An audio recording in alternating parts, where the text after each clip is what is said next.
आजच्या धावपळीच्या आणि मशिनरीच्या युगात आपल्या गावात शहरात विजेवर चालणाऱ्या गिरण्या सर्रास पाहायला मिळतात. बटन दाबलं की काही मिनिटात डाळ किंवा पीठ तयार होते. हे नक्कीच सोयीचे आणि वेळेची बचत करणारे आहे. पण मशीनच्या या वेगामध्ये आपण काहीतरी महत्त्वाचं हरवून बसलो आहोत का? या व्हिडिओमध्ये पहा एक वेगळाच अनुभव. या व्हिडिओमध्ये तुम्हाला आजी आणि नातू यांचे एक अतिशय सुंदर दृश्य पाहायला मिळेल. आजी पारंपरिक दगडी जाते वापरून हरभरा डाळ बनवत आहे. हो, तुम्ही ऐकले ते बरोबर आहे. आजी गिरणीवर न जाता घरी जात्यावर हरभरा डाळ बनवताना दिसत आहे. जात्यावरची डाळ का खास असते?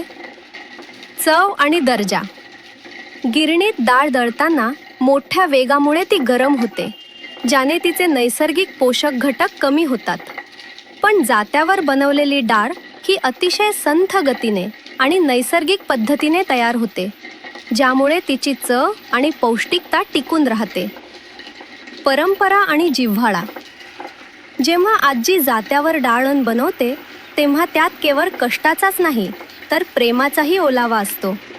तिचा नातू ज्या उत्साहाने तिला जात्याच्या मधल्या छिद्रातून हरभरे टाकून मदत करतोय, हे दृश्य पाहून गिरणीच्या यंत्रांचा आवाजही गौण वाटू लागतो.